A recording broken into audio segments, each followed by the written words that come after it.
Alrighty, we have our enclosure completed. It's time to go through and start rewiring everything like we had it on the table a couple weeks ago. There's a couple things I have to add in: our power button, this USB connector, and the e-stop switch. Also, I'm going to be putting several other pieces in, including this little power button that I should have probably had out already. Basically, I got a 10-foot computer cable, and it's going to plug into here from the side, so it'll actually be over on the side here.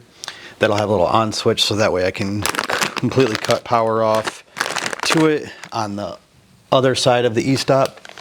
And also got a couple of these, I think they're called aircraft connectors. They're kind of neat.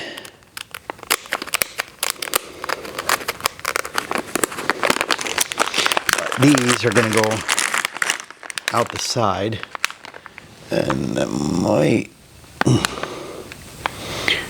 and then basically our driver's motor, or our drivers going to the motors, are going to connect through here through the box, so we can move it around if we need to. And those are going to go somewhere along here, I think. I don't know, but they're pretty cool. They basically connect in there with those two, and then you just kind of go in there a little bit somehow, I don't know yet, just like that, and then they'll connect through the box. So they're going to end up along this side, or possibly just along the back. Not 100% sure yet, so we're just going to kind of roll with it here for a little while and see what we come up with. So first off, I got to go through, and I'm going to start with the power supplies right here, getting those wired in.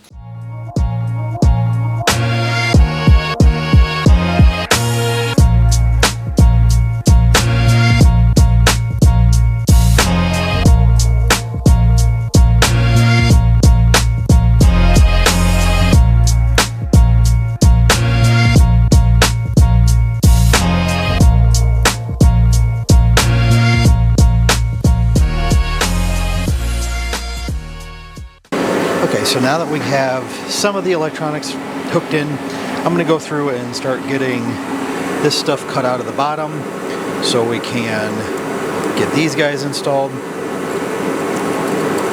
I have to figure out how to basically get them all hooked in, but I just realized that my soldering iron isn't working, so I got to send that in. Fun stuff, you know, all the fun stuff. More money.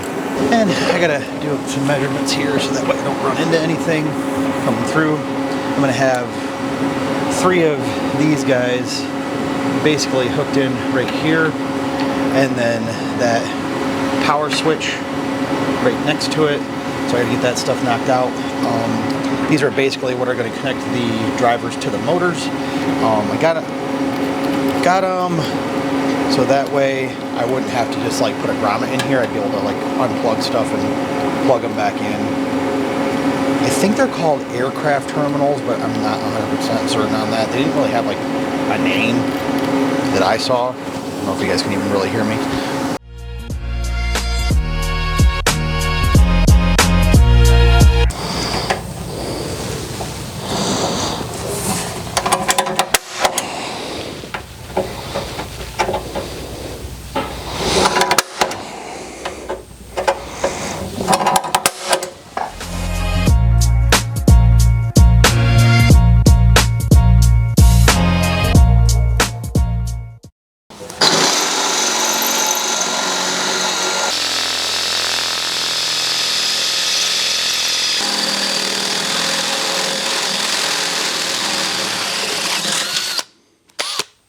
Now this is all stuff that I should have planned into the cut.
I messed up a little bit.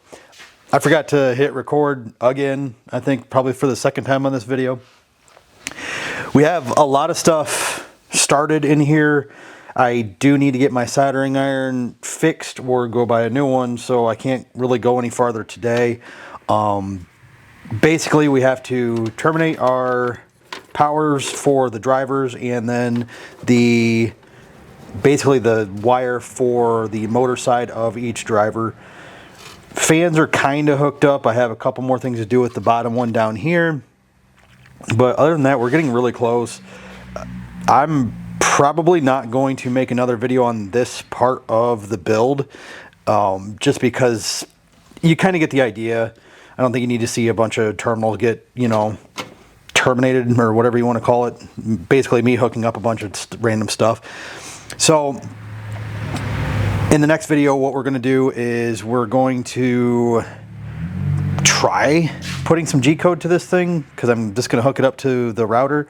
Might show you how I'm going to use these guys here to hook the motors up.